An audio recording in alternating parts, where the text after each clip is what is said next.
तो आज जो स्टोरी हम कवर करने जा रहे हैं उसका नाम है अ क्रॉनिकल्स ऑफ द पिकॉक्स, जो कि इंतज़ार हुसैन के द्वारा लिखी गई है। यह कहानी एक निबंध के रूप में लिखी गई है जिसका main theme war and violence है।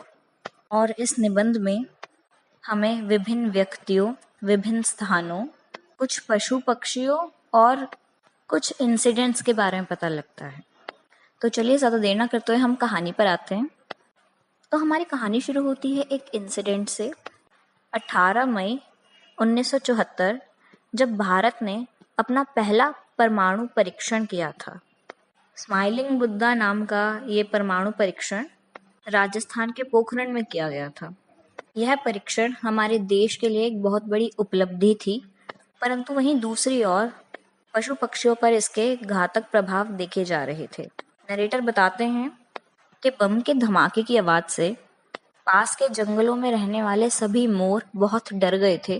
सभी एक साथ आसमान में उड़ने लगे और कुछ की चीखें भी सुनी जा रही थी। नरेटर को यह देख के बहुत बुरा लगा और उन्होंने ये बात समाचार पत्र के कॉलम में भी जाहिर की।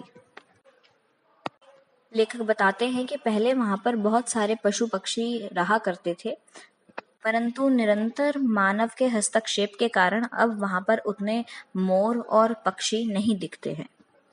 दूसरे ही पल कहानी हमें लेखक के विचारों में ले जाती है, जहां पर वो एक हरियाली से भरा हुआ जंगल, स्वच्छ नदियां और नदियों में तैर रहे श्वानों को देख पा रहे हैं।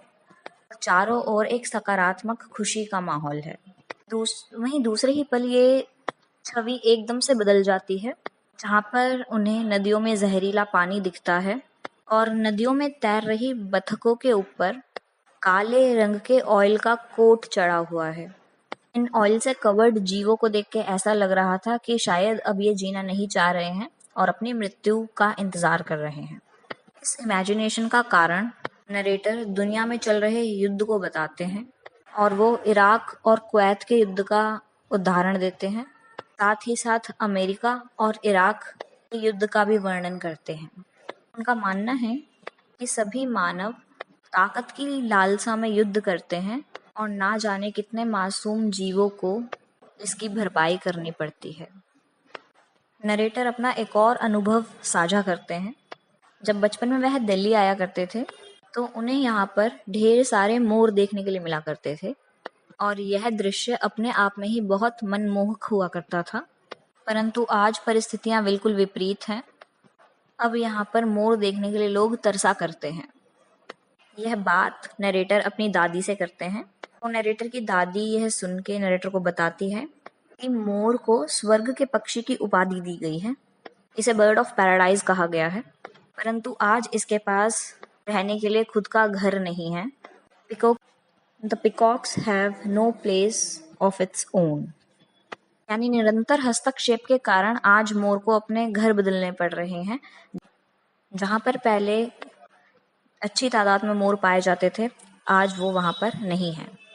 इससे हताश होकर नरेटर अपने घर जाने का फैसला करता है और वहां जाकर एक कहानी जिसका नाम है मोरनामा लिखने का फैसला करता है, जो कि ना केवल मोर बल्कि और पक्षियों और पशुओं के दुख को दर्शाती है।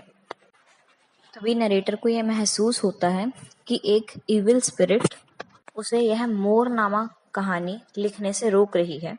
जब वह ये जानने की कोशिश करता है कि ये इविल स्पिरिट आखिर है कौन, तो वो पाता है कि यह महाभारत का एक कैरेक्टर अश्वत्थामा है। महाभारत के युद्ध के समय केवल 3 लोगों को ही ब्रह्मास्त्र चलाना आता था, द्रोणाचार्य, अर्जुन और अश्वत्थामा।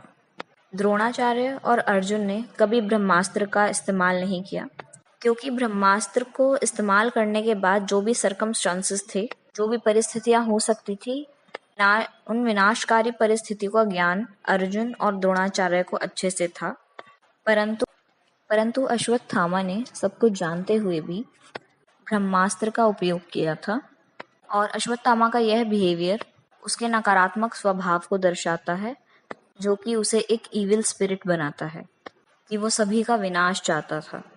इस पर श्री कृष्ण ने अश्वत्थामा को ये श्राप दिया था कि उसे 3000 साल तक जीना पड़ेगा, वह भी उन घावों के साथ जो कि कभी नहीं भरेंगे। जैसे ही महाभारत के युद्ध का अंत होता है, पांडवों का राजपाट उनके पोते परीक्षित को सौंप दिया जाता है। राज तिलक के बाद परीक्षित वेद व्यास नाम के एक ऋषि से पूछते हैं कि क्यों उनका परिवार नहीं समझ पाया कि युद्ध में कोई जीतता नहीं है, युद्ध केवल समाज का और इंसानों का विनाश करता है। युद्ध में भले ही कोई भी जीते, पर दोनों पक्षों की हार ही होती है। और अंत में नरेटर भी इस कहानी में यही सवाल करते हैं कि आखिर ये सब जानने के बाद भी कि युद्ध से किसी का भला नहीं हुआ है, आज भी देशों के बीच क्यों संघर्ष चलता है, क्यों युद्ध होते हैं, और क्यों मानव के लालच और घमंड के कारण बाकी मासूम जीवों को भी सजा झेलनी पड़ती है। और ऐसे ही कुछ सवालों के साथ ये कहानी यहीं खत्म होती है।